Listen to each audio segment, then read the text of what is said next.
fact, being the regent, Ghpagetv, in fact, I was not at all the meetings. My spokesman is here. You can continue with it. Okay, so spokesperson, what's your name first of all? My name is Ghpagetv.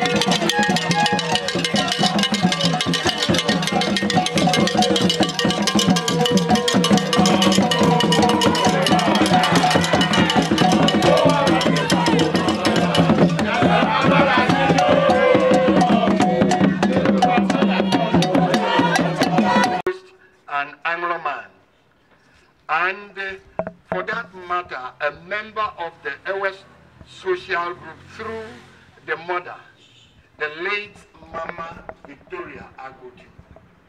Though JJ grew up to become an illustrious son of the soil, a soldier in his chosen career, a great achiever, an extraordinary fighter pilot, and so far the longest serving president of the Republic of Ghana.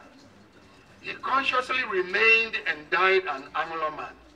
The state of Anlo can, in this case, honor him as much as deemed befitting to a deserving, celebrated son.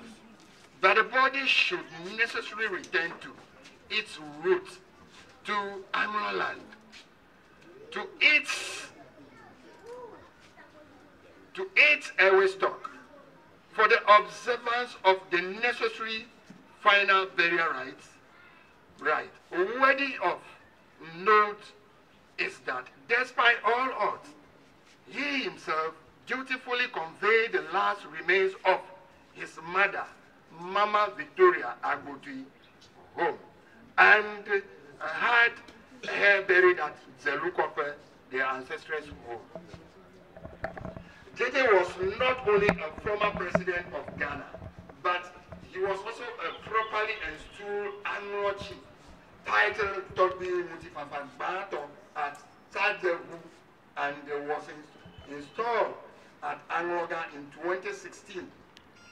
He was also earlier honored at Togbi as Togbi Honamato Bato at Alakbele.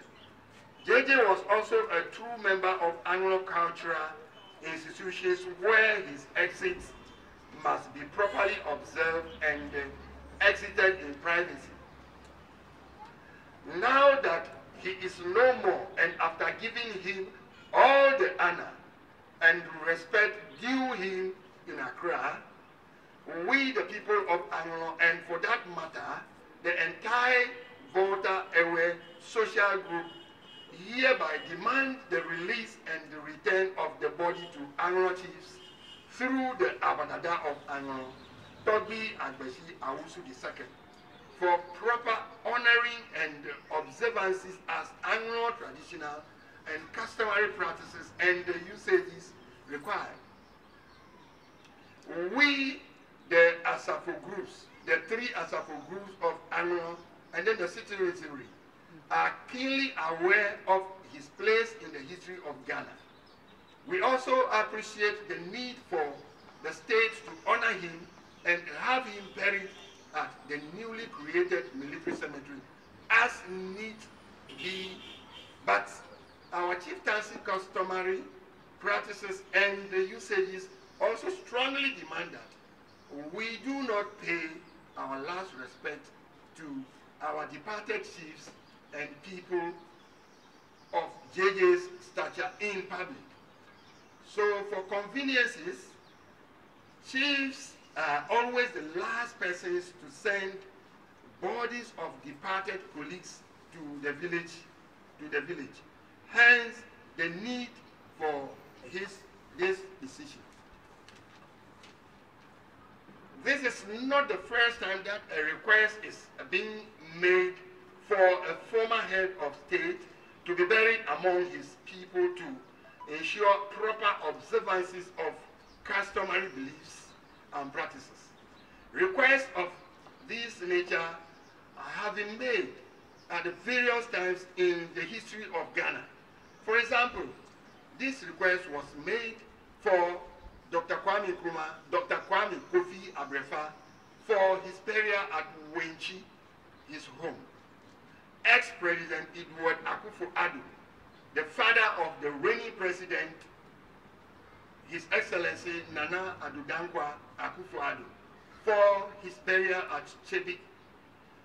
Dr. Hila Liman, for his burial at Golu, his home. And recently in faraway South Africa, ex-President Nelson Mandela was not buried in Pretoria nor Johannesburg, but in his hometown. And much more recent was that of ex-President Robert Mugabe, who was also not buried in Harare, but at his hometown.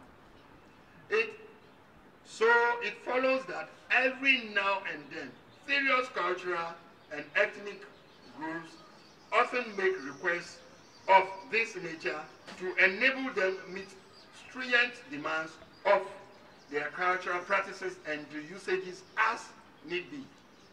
We should therefore be very grateful if you will favorably consider our request. Thank you very much.